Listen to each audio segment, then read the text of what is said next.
gue akan ngobrolin mengenai objek-objek apa yang harusnya kalian hindari ketika lagi jual foto di internet. Simak sampai selesai. Kita mulai.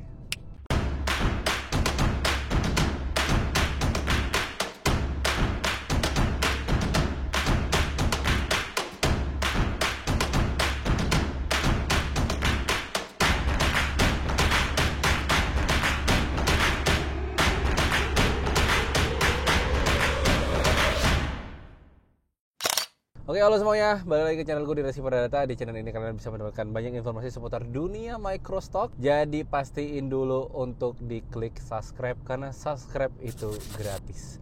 Buat yang dengerin dari Spotify, welcome back. Sorry banget, gue udah lama banget gak bikin versi podcast ya teman-teman ya. Karena ya memang ada kesibukan yang memang harus gue selesaiin dalam waktu yang sangat cepat. Apa itu? Ya jelas, buku. Ini bener-bener kayak gila, perjuangannya panjang banget men, sumpah. Perjuangannya panjang banget untuk menyelesaikan buku ini. Asli. Tapi ya udahlah, kita akan ngomongin itu di lain podcast. Dan gue berharap udah pegang buku Damiya ketika udah bikin podcast soal buku ini. Oh ya, buat yang belum kenal, gue adalah Reski, seorang full time microstock contributor yang saat ini udah memiliki pengalaman kurang lebih 7 tahun lamanya, dari 2018 akhir ya. Jadi hampir 7 tahun lamanya gue di bidang microstock. Saat ini udah menjadikan profesi ini sebagai profesi yang full time. Jadi udah jadi mata pencarian utama saat ini ya teman-teman ya. Oke, tadi ngomongin soal objek-objek apa yang patut teman-teman hindari atau dikerjain di foto terus-terusan biar kalian terhindar dari foto yang tidak laku. Karena ini yang sering banget kejadian. Beberapa kali gue mendapatkan komentar di YouTube gue ya teman-teman ya, ataupun di Instagram ada DM masuk bahwa Mas Reski boleh nggak di review akunnya, karena akun saya ini udah memiliki portofolio ribuan tapi kok yang laku dikit, sangat dikit, bisa dibilang tidak sesuai dengan ekspektasi di awal gitu. Jadi ini yang sering dikeluhkan oleh teman-teman para Microsoft contributor, terutama yang baru memulai. Jadi ya gue akan kasih beberapa tips and trick ya teman-teman ya. Kesalahannya pertama, pasti teman-teman atau kalian itu fotonya cenderung berulang dengan objek-objek yang ada di sekitar kalian gitu loh. Contohnya ini yang sering dilakuin. Sebenarnya nggak, disclaimer dulu ya teman-teman, gue nggak mempermasalahkan juga kalau konteksnya kalian moto ini itu berulang pada saat awal nyetok di bawah portofolio 1000 lah, itu nggak ada masalah. Tapi kalau di atas 1000, kalau bisa hindari. Contohnya foto yang di atas 1000 kalau bisa hindari. Contohnya foto bunga ya teman-teman. Bunga ini adalah jadi salah satu objek foto yang paling sering banget pemula untuk kejar. Jadi diusahakan di foto terus-terusan nih tentang bunga ini. Entah bunga dahlia lah, bunga yang ada di pinggir jalan lah, apapun itu difoto, beneran difoto. Ya mau pakai kamera profesional ataupun non profesional pun sebenarnya teman-teman juga perlu paham bahwa demand atau permintaan pasar terhadap foto bunga itu sangat sedikit. Kita balikin aja deh, kita sebagai pembeli dari foto bunga tersebut kira-kira mau buat apa? Apakah mau buat artikel kah? Ataukah buat penambahan sosmed kah? Apapun itu, coba ditanyain ulang gitu. Karena banyak yang berpikir bahwa ya nggak apa-apa mas, kan masih pemula. Iya, nggak ada masalah juga.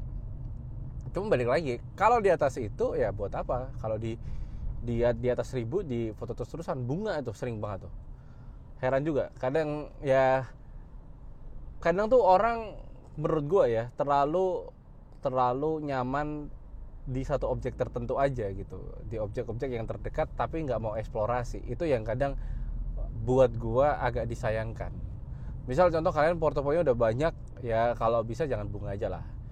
Kalau bunganya udah terlalu banyak, oke, aku mau cobain foto makanan, mau nyobain foto orang, mau nyobain foto yang lainnya gitu. Jangan terus-terusan foto bunga pokoknya. Yang kedua adalah terkait pemandangan sekitar, ya. Pemandangan sekitar ini jadi kesalahan yang mungkin menurut gue juga sering didapatkan. Contoh nih, lu lagi di suatu kota gitu kan ya. Kotanya tuh B aja, misal kota ya bukan tempat wisata utama lah gitu. Ya kalian foto itu sebenarnya lebih banyak gak lakunya sih, karena ya bingung juga kan mau buat apa. Mungkin berita soal kota tersebut ya, tapi kan berita soal kota tersebut kan nggak yang terus-terusan ada, dan kebanyakan juga wartawan-wartawan yang ada di tiap-tiap masing-masing kota itu dia udah punya master file kotanya gitu loh, udah punya oke, fotonya ini soal kota, katakan kota Klaten ya, dia pasti udah punya foto kota Klaten yang lebih bagus lah wartawannya tanpa harus beli gitu kan, wartawan dari media tersebut. Jadi ya itu yang perlu dipahami juga. Kecuali kalau kota wisata pun sebenarnya juga bagi gua juga jarang laku juga ya. Kemarin gua kan foto Labuan Bajo tuh dengan drone, buat gue itu udah lumayan oke lah, walaupun ya ada yang lebih bagus ya, cuman faktanya nggak yang laku-laku amat gitu loh, nggak yang terlalu high selling gitu, nggak, sedikit lah ada tapi sedikit. Itu aja yang kota-kota wisata yang keren ya. Gimana kalau kota-kota kecil gitu, jadi kalau bisa hindari lah. Terus tadi gue udah ngomongin soal bunga, spesies-spesies tanaman yang mudah ditemukan, menurut gue nggak usah juga difotoin gitu, kecuali tanaman-tanaman langka. Kemarin gue sempat ke Orchid Forest kan. Di Orchid Forest itu ada banyak banget foto anggrek-anggrek langka gitu. Nah itu tuh ada yang laku tuh, beberapa foto-foto anggrek yang langka ada yang laku. Jadi itu tuh bisa tuh kalau misal konteksnya adalah langka. Tapi kalau konteksnya B aja, sering ditemuin, itu menurut gue nggak usah difoto lah. Foto sekali jebret, next, hindari lagi gitu kan. Hindari, ataupun kalau kalian punya konsep yang lebih kreatif, difoto lagi pun gak ada masalah, tapi dengan konsep yang jauh lebih kreatif, yang jauh lebih ngena lagi. Tadi udah foto bunga dan tanamannya, terus foto kota. Menurut gue juga perlu hindari juga, misal foto hewannya, hewan yang ada di sekitar, tapi ini ya yang sering ditemui. Contohnya kayak kucing, ayam, dan sebagainya. Sebenarnya nggak ada masalah juga kalau misal katakanlah fotonya kucing gitu, tapi apakah kucingnya punya ekspresi yang bagus, bulu yang terawat, atau bahkan tidak terawat sekaligus gitu kan. Maksudnya penuh dengan luka, itu malah mungkin bisa laku. Tapi kalau kucing yang B aja gitu di pinggir jalan terus kalian foto, atau mungkin anjing apapun itu, ya sebenarnya teman-teman nggak yang banyak juga demand-nya, karena ya setiap orang kan bisa foto juga ya. Jadi ya gue rasa perlu dihindari juga sih foto-foto seperti itu. Kecuali kalau misal katakanlah ada peternakan kucing, atau mungkin peternakan ayam, atau mungkin teman-teman ngomongin soal foto hewan di studio. Nah itu jauh lebih proper, hasil lebih bagus. Itu menurut gue oke-oke aja untuk kalian coba jepret dan jual, itu sah-sah aja. Terus selanjutnya adalah foto makanan yang platingnya ngaco. Ini sering juga. Foto makanan yang platingnya ngaco tuh, misal kalian lagi beli jajanan di pinggir jalan ataupun warung dan sebagainya gitu kan, piringnya ada motif bunganya dan sebagainya gitu, terus cahayanya ala kadarnya, terus difoto jebret gitu kan. Terus ya udah, yang penting upload, ada portofolio gitu kan. Terus lama-lama kok nggak laku-laku ya mas gitu kan. Nah menurut gua perlu dicek dulu terhadap objek tersebut. Satu adalah kompetisinya bagus apa enggak. Gue tuh pernah dulu foto makanan mie ongklo. Mie ongklo itu pada saat itu belum ada foto yang bagus teman-teman, belum ada foto proper studio, sehingga gue pada saat lagi makan jajan mie ongklo di Dieng itu, gue bener-bener sampai bersihin pinggirannya kan. Mie ongklo itu kan ada ini ya, ada kuahnya gitu kan. Kadang orang kan nuain kuah kan nggak harus yang sempurna itu kan, karena nggak di food styling kan kalau kita beli di warung-warung gitu ya. Akhirnya mau nggak mau gue harus bersihin tuh. Begitu dibersihin gue foto. Nah dari foto tersebut justru laku, karena konteksnya pada saat itu belum ada orang yang foto mie ongklok di studio khusus untuk foto makanan. Baru pertama gue tuh yang menurut gue paling rapi dan itu terbukti laku. Tapi begitu ada yang studio mungkin lebih laku ke foto-foto yang di studio gitu. Itu fakta yang pahit ya teman-teman ya. Tapi buat gue memang microstock tuh kayak gitu. Kalau teman-teman baru memulai, silahkan eksplorasi sebanyak mungkin, sekreatif mungkin dengan apapun alat yang kalian miliki. Tapi kalau udah makin lama, makin senior dan sebagainya, dan kalian pengen mengharapkan hasil yang lebih optimal, lebih banyak cuannya, portofolio yang lebih bagus, ya mau nggak mau harus belajar skill fotografi, investasi di gear, peralatan dan sebagainya, eksplorasi objek, biar nggak itu aja gitu. Itu tadi soal makanan yang non plating ya teman-teman ya. Kalau bisa plating itu kan nggak harus yang yang nggak harus yang profesional, harus dibersihin dan sebagainya, yang harus di gimanain pakai alat-alat profesional. Yang penting tuh rapi aja menurut gua. Jangan kayak cuman foto datang jebret gitu terus ternyata ternyata demandnya nggak sebanyak itu gitu kan. Itu juga harus dihindari menurut gua. Yang kelima, objek yang sering di foto tapi ngaco, menurut gue mungkin juga hasilnya juga kurang oke. Menurut gue objek yang menurut gue terlalu general ya, terlalu sering difoto, yang demandnya kurang oke lah maksudnya, itu adalah awan teman-teman. Awan tuh banyak banget yang foto kan, karena enak ya. Awan tuh kan kalau cerah tinggal hadepin HP atau kamera ke atas terus jebret gitu kan, terus dijual gitu. Awan tuh ada berapa juta awan yang ada di pencarian Shutterstock ya. Gue juga sempat berpikir berapa juta awan yang ada di pencarian Shutterstock gitu. Ya kalau bisa naik salesnya ya bisa jadi best seller terus-terusan. Cuman kalau enggak ya sama aja kan, enggak naik tuh rankingnya di popular download gitu. Jadi menurut gue foto awan ini hindari. Kalau udah di atas 1000, kalau bukan awan-awan khusus atau berbentuk khusus ya, misal awannya lagi bentukan hewan atau bentukan angsa, apapun itu kayak gitu kan, kalian foto itu mungkin akan bisa aja laku. Cuman kalau awan biasa menurut gua nggak begitu oke sih. Atau ya awan-awan yang mau hujan tebel dan sebagainya, itu bisa difoto dan dijual gitu. Siapa tahu laku ya. Itu jadi dari banyak objek yang gue udah sebutin tadi, bagi gue prinsipnya sederhana sih. Gue selalu bagikan itu di kelas gue di microstocker.id.